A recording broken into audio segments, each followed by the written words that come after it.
Hello and welcome to the next lesson in the series on thermal physics. Today's lesson is going to be on the kinetic theory of gases. The kinetic theory of gases is the final topic in thermal physics, and we're going to split it over probably 3 lessons because there's quite a lot of content here, a lot of maths, and it's very easy to get confused. We're going to take our time with this topic. So for the first activity, I'd like you to pause the video and explain to yourself what we mean by an ideal gas. Okay, so hopefully you remembered the idea of an ideal gas. An ideal gas is a simplified model of a gas that we use to make the math a bit more simple. It is actually a pretty good approximation. A lot of gases act very, very close to an ideal gas. So the gas in the room right now, the air in the room is a pretty good approximation of an ideal gas, although it's not perfect. So what are the specific assumptions? Well, for an ideal gas, the specific assumptions are that a gas consists of a large number of molecules in rapid random motion. Collisions between the molecules and between the molecules and the walls of the container are elastic. And of course, we said before that elastic means that all kinetic energy is conserved in the collision. So if a particle hits a wall moving at 10 meters per second, when it rebounds, it will move back at exactly 10 meters per second in the other direction. So we're obviously here ignoring any losses due to heating. The gravitational force on the molecules is negligible. The intermolecular forces exist only during collision. And the total volume of the molecules is negligible compared with the volume of the container. So this really means we're working at a low to moderate pressure. It's not a very high pressure, and we're certainly not approaching a liquid in a container.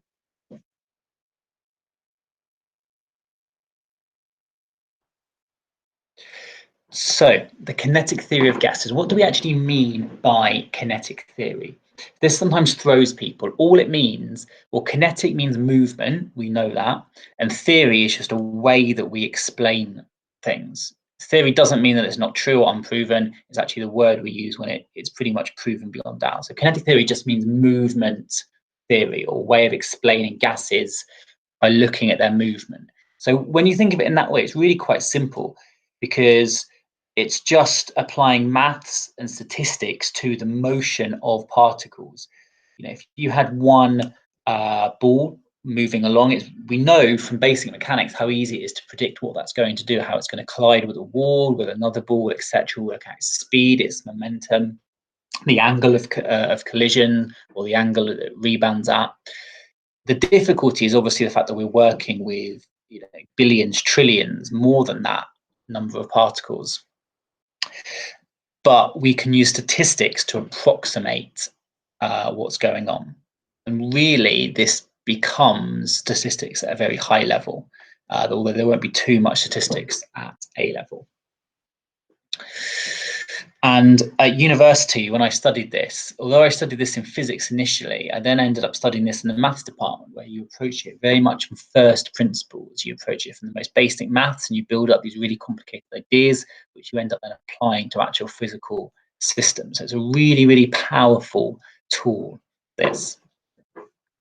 And importantly, kinetic theory can explain different phenomena. So kinetic theory can explain Brownian motion. So what is Brownian motion? Well, if you watch the yellow circle in the top right-hand corner, this is essentially Brownian motion. It's the motion of particles in a fluid, and it's the kind of random, erratic motion, which you can see in the bottom right-hand corner. These blue lines represent that overall path. And why do they move in this kind of random, erratic path? Well, they're being constantly bombarded by the particles in the fluid, so either the air particles or the particles of the liquid. And because they are moving with random speeds and random directions, when they collide with a big particle, they of course move it in random directions each time. So this is Brownian motion. This can be explained by the kinetic theory of gases by looking at the actual motion of gas particles. Here are a few more notes on Brownian motion that you can pause the video and read.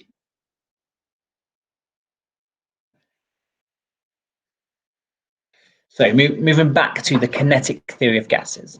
Firstly, I'm just going to make a distinction between macroscopic and microscopic, because it's quite important that we understand clear differences here. Macroscopic, macro means big. So this deals with the mass as a whole. So if you had a box of gas, the whole box would be the macroscopic system. We can define it by its mass and its volume. We consider the gas is just a phase of matter when a liquid boils. We don't care about the individual particles, we care about the whole thing. And we care about the pressure, right? Because pressure, macroscopic property as a whole, right? Pressure on the walls of the container. Whereas microscopic, dealing with the very, very small, we're looking at the individual particles. So basically one particle at a time. And we say that a gas consists of a large number of moving molecules, because that means that we're looking at the individual molecules, and individually each one hits the wall of the container, and when we sum it up, that creates the overall pressure on the walls of the container. So there's other times where we've made a distinction between macroscopic and microscopic. Internal energy is the good one. So if you're talking about kinetic energy, are we talking about the kinetic energy of a microscopic system, so the kinetic energy of the individual atoms vibrating, which effectively results in temperature, or are we talking about the macroscopic properties? So if I get a football and throw it across the classroom, it has kinetic energy from its movement across the classroom. That's a macroscopic version. And you certainly wouldn't consider that ball moving across to have temperature because I've thrown it. The temperature is caused by the atoms themselves vibrating. So this was kind of mentioned in last lesson's PowerPoint, but it's important to really make clear the assumptions of the ideal gas, which was at the start of the lesson, and the assumptions we make when we are dealing with the kinetic theory, the maths of it. So the assumptions to help us to mathematically describe a gas are done because we want to make statistical treatments meaningful. So but basically this just means we want to use mathematical statistics in a meaningful way that gives us actual testable, experimentally verifiable data or answers. So the assumptions we make, we say that all collisions between molecules and the wall of the container are perfectly elastic. So again, no energy is lost due to heating, for example. We say that intermolecular forces are negligible, as is gravity. We say that molecules move in straight lines and at constant speed between collisions. The only thing that can change their speed or direction is a collision with another gas molecule or the wall of the container. We say that collision times are negligible compared with the time between collisions. So again, this is kind of linked to the idea of an elastic collision. And finally, the volume of the gas molecules is negligible compared to that of the gas. Oh, and one more, sorry. Newton's laws of motion are applicable. And again, that links with this idea that they move in straight lines at constant speed between collisions. This is obviously applying Newton's laws. So we are going now to embark upon a mathematical derivation. I've put this slide here in case you fancy a challenge. If you fancy a challenge, you can pause the video now and follow these steps. You are aiming to get this formula at the bottom: pressure, density, and velocity. If you don't fancy the challenge, we're going to derive it. And if you have done the challenge, then you can check that you are correct. So I'll give you a chance to pause the video now if you want to try it.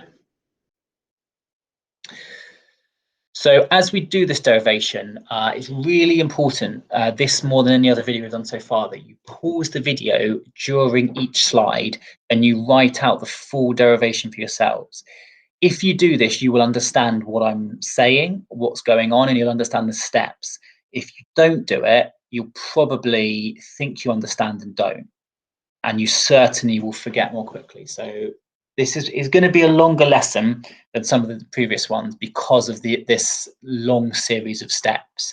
But it's a really good example of how powerful maths can be. So we start with some simple ideas and build up into very complicated ideas. And it's also a very good example of the sort of learning you'll get at university. So the typical university way of teaching is you'll go to a lecture and you will listen to your lecturer do something like I'm about to do, and then you'll be sent away to do questions, rather like I send you away to do questions.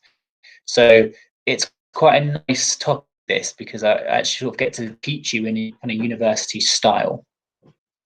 But the only way you will learn is by really engaging and really forcing yourself to think through anything that gets difficult. So let's make a start. Step 1.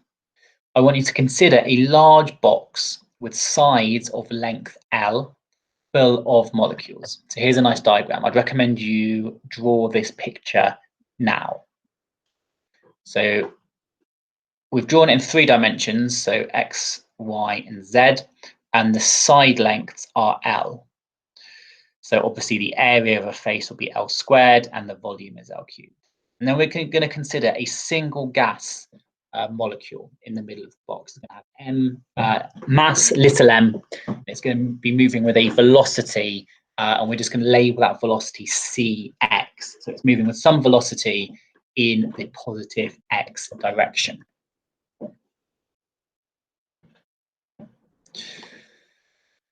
So its momentum in the x direction is obviously given by mass times velocity, and its velocity is cx and its mass is m. So this is its momentum. So P, which is momentum, is mcx.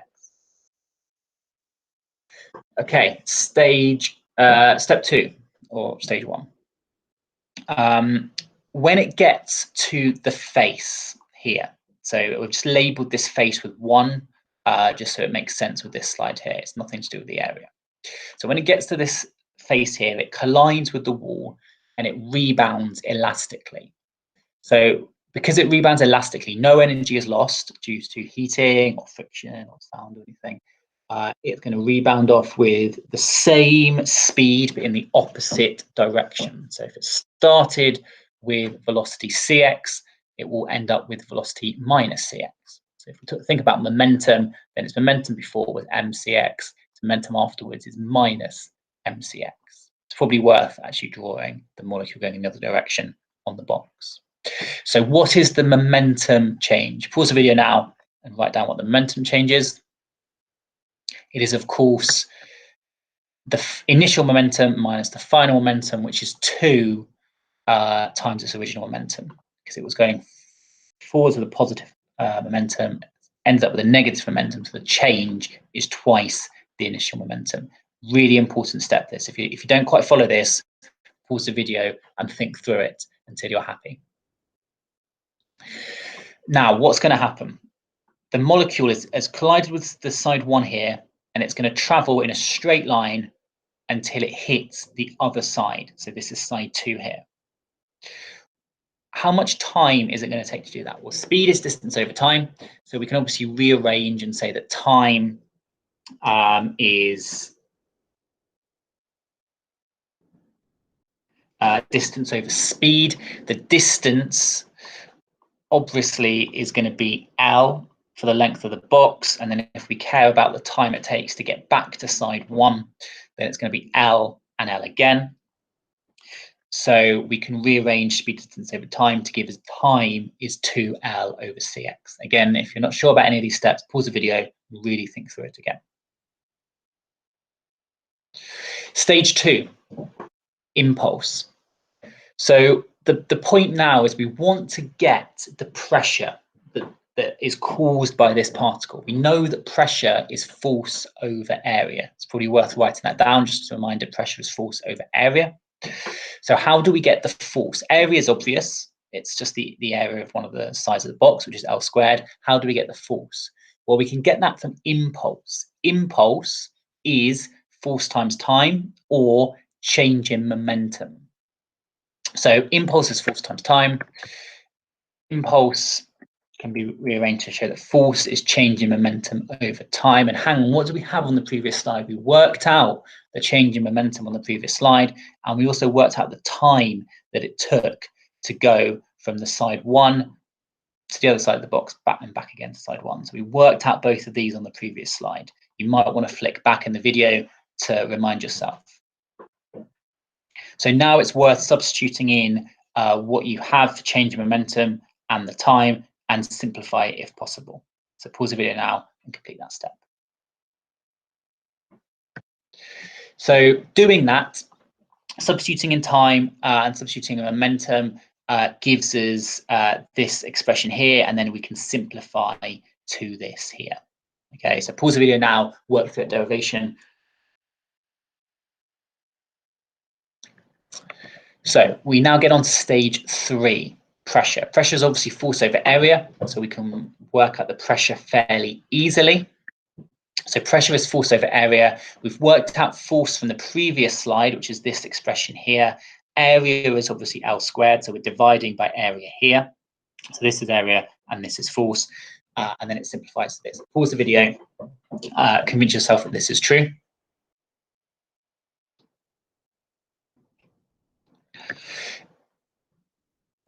So the next stage, I realize it's on to stage 2. That's a typo. Okay. Now, what we're going to consider is not that we have one particle moving in the x direction. We're going to realize that we actually have n molecules of gas. So what is the pressure? Well, it's obviously not just due to one, it's due to every single molecule. So it's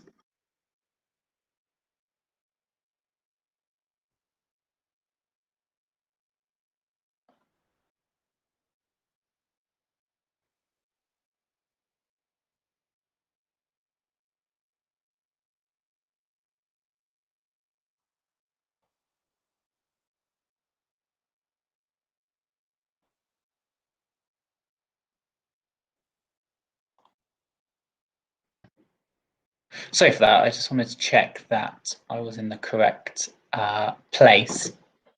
I'm in the correct place. So we have n molecules of gas. So the pressure is obviously due to all of these molecules of gas all hitting the wall. So it's the first molecule plus the second molecule plus the third molecule plus, up to the nth molecule here. So we're going to take the pressure that we had due to 1. So again, this is the pressure due to 1, and we're just going to times that by the total number of particles here. Okay, so this is our pressure due to n molecules. Now, because we've ended up with this L cubed, we can, of course, simplify that and just write volume. So we can actually say that pressure is this over volume.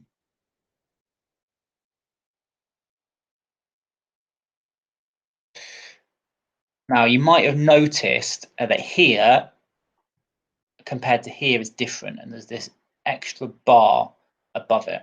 So I'm just going to take a bit of time to explain exactly what this is, because this is very, very important. So the term that you saw that was added on randomly or seemingly randomly, which is given by this symbol here or also this symbol, these mean exactly the same thing, is called the mean square speed of the molecules in the x. So what does that mean? So speed, we know what speed is. Square speed obviously relates to squaring the speeds, and then mean is the average of the square of all the speeds. Why is this important? Well, consider consider 2 molecules in a box. Supposing this one is moving right at 10 meters per second, and this one is moving left at 10 meters per second. What is the average velocity of every single particle on this slide? Well, obviously it's 0, because the plus 10 minus 10 gives us 0 overall, 0 over 2 is 0. Now that's not useful, is it? And if you imagine 3 dimensions, some are going to be going up, down, forwards and back, and they're all going to cancel out. And actually the average velocity is 0. So that's really not helpful. So we have to do a mathematical trick. We have to firstly square all of the speeds. That gets rid of the minus signs. So 10 squared is 100, 10 squared is 100. We can then add them together. So 200. We can then find the mean, which is 100. We can then square root it and get back to 10. So the mean square speed of these two molecules is 10 meters per second. And that's a meaningful number, whereas 0 meters per second, not as meaningful. Now, you might have noticed this trick being used somewhere else. This trick is also used when we do standard deviation. Standard deviation is looking at the average distance from the mean of a sample. Now, obviously, if you values are distributed above the mean, obviously some are higher, obviously some are lower. So if we just blindly add up the differences, from the mean, positive and negative, they're going to cancel out and they're always going to give 0. So when you calculate standard deviation, you first square everything to get rid of the minus signs, and then you square root it, and then you get a meaningful number. So it's a kind of similar trick to that. So applying that in 3 dimensions, we obviously are going to consider X, Y, and Z components. So we are going to say that the square speed is obviously going to be due to the X components, the Y components, and the Z components. That should be fairly obvious. We're adding up X, Y, and Z to get the total velocity. And then we can obviously do the same with the mean square velocities. If we know what the average in the X is, the average in the Y, the average in the Z, we can add that up to get the average overall. This is not really any different to how you would resolve a vector into X and Y coordinates, but now we're doing it in 3 dimensions. And importantly, this is important, there are a large number. Now, large doesn't mean, 100, doesn't mean 1,000. It means, billions, trillions, ridiculously large numbers of molecules. That's what large means in this context. And on average, there are going to be equal numbers moving in each direction. Okay, if there were 10 molecules in a box, all 10 could be moving to the right at any one time. But when there are trillions of molecules, there is 0 chance they're all going to be moving to one side of the box. They're going to be moving pretty much equally in every single direction. So because of that, X, Y, and Z are going to be equal, which means that the average is obviously just 3 lots of whatever the X was, because we said that X is equal to Y equal to Z. So we're just going to simplify it a bit here. So this is important because we care about 3 dimensions compared to 1 dimension. So we can obviously rearrange it to this. And now we can write a final equation. I'm just going to go back a couple of slides. I just remind you that this is where we ended up. We've worked out what the pressure was. The pressure was this. Well, the pressure was this. We multiplied it by the total number of molecules to get the total pressure. And now we're finally going to get rid of this Cx here to have it in terms of the general average velocity rather than just the X component. And we've also explained how we get from here to here. Right, this is the velocity in the X, this is the mean square speed. So our final equation becomes this equation here. This is an important equation. And the symbol is just to remind you, P is pressure, N is the total number of molecules, little m is the mass of one molecule, C squared with a bar on top, mean square speed, and capital V is the volume. It's important you get the upper and lower case clear, because little n or big M mean different things. Big capital M would mean the mass of all of the molecules and little n means the number of moles. So they mean different things. Now, we can do a little bit more tidying, right? Little m is the mass of 1, n is the total number. So obviously the product nm is equal to the total mass of the gas. We know what V is, it's the total volume. So we can actually change it, we can simplify it and say that density, mass over volume, this is the mass, this is the volume. So we can substitute density into our equation. So this is actually the more useful version of the equation. So this is also worth writing down and highlighting. This is density now. This is quite nice. This gives us a relationship between the pressure of a gas, the density of a gas, and the mean square speed of a gas. So if the density increases, the pressure increases. If the mean square speed increases, the pressure increases. Later on, in the next lesson or the lesson after, we will look at relating the mean square speed directly to temperature. We'll also look at relating energy directly to temperature. But hopefully you can see or realize that the average speed of particles is related to the energy of them, which relates to the temperature of them. So if the temperature increases, this is obviously going to increase. Now, little note that's important. You've got to be really careful when you write out the mean square speed, because it's easy to write this here when you really mean this. The square of the mean would be c bar all squared, but the mean square is c squared with a bar on top. So let's do a quick example. Supposing we want to work out the mean of these three numbers. The mean of these three numbers is obviously 2. The square of the mean is obviously 2 squared is 4. Right, what about if we do it the other way around? What if we square them first? Well, then we get 1 plus 4 plus 9, which is 14. What's the mean of that? That's going to be what, 4.6. So the square of the mean is 4, and the mean square is 4.6. So you've got to be very careful what you do. Otherwise, you'll get the incorrect answer. So we always care about the mean square, not the square of the mean.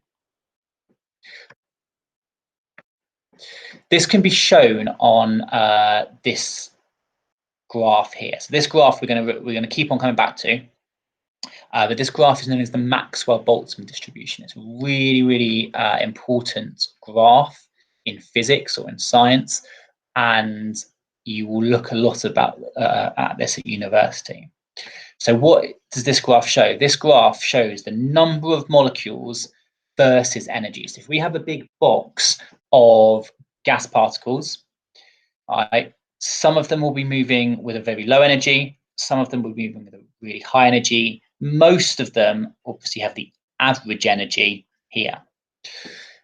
And the average, well, you know all about averages from maths. So different types of averages, the mean, the mode, and the median.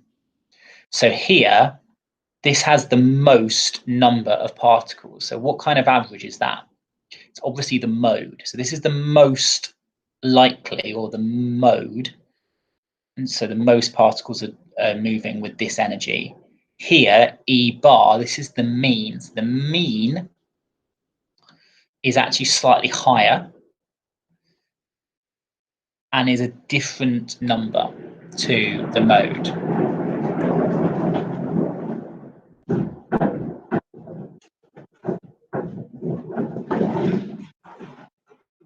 Sorry about that. So why have I shown you this? Well, this is just to really highlight that if you pick the wrong average, you will get the incorrect answer.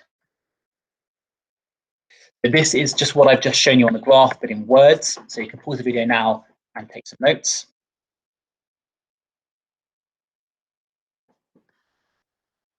All right, 2 example questions. Question 1. There are some particles in a table.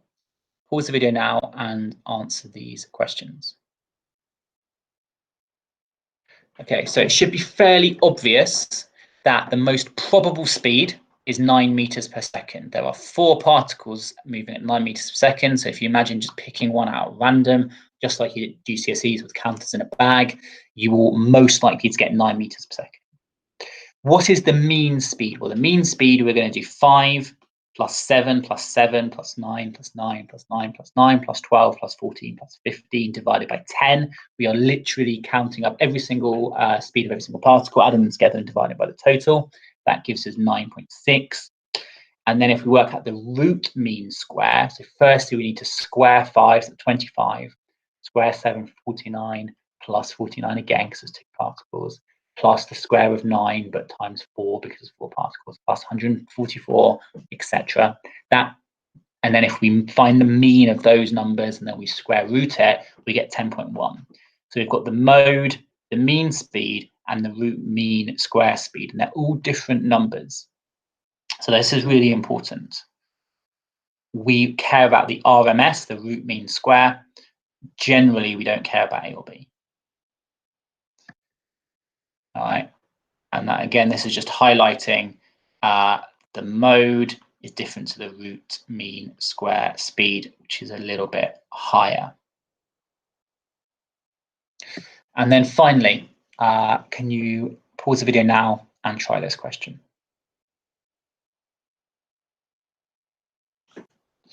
So how are we going to solve it? So part A. Part A requires this equation from today's lesson. It's simply a case of plugging in pressure of 1 times 10 to the 5. Third is obviously a third.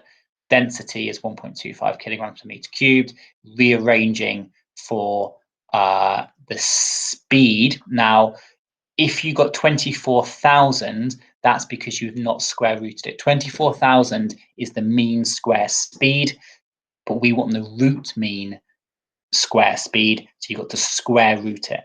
So once you square root 24,000, you end up with this number here. And it's worth bearing in mind that gas particles are typically traveling at hundreds of meters per second. It could be 600, it could be 800, it could be 100, but hundreds of meters per second. If you get an answer of thousands or tens of thousands, you are almost certainly wrong, and you've almost certainly got the speed squared. Part B is a little bit trickier.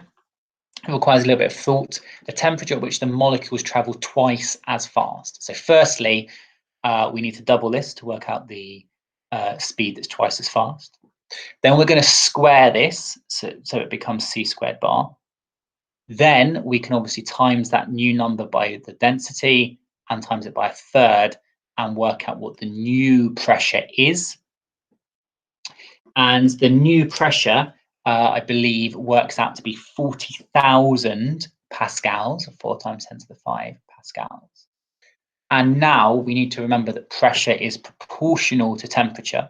So if the pressure has increased by a factor of 4, so from 1 times 10 to the 5 to 4 times 10 to the 5, that's increased by a factor of 4. What's also going to happen to the temperature? It must also increase by a factor of 4. So if we turn this into Kelvin, it becomes 300 Kelvin, times that by 4, and you get 1200.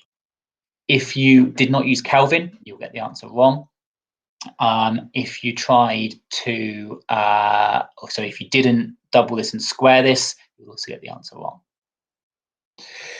This concludes today's lesson. It has been quite a long one. It might require you to go back and watch bits again, but we will continue with these ideas in the next 2 lessons, and I will obviously set you some work to practice these mathematical ideas. Goodbye.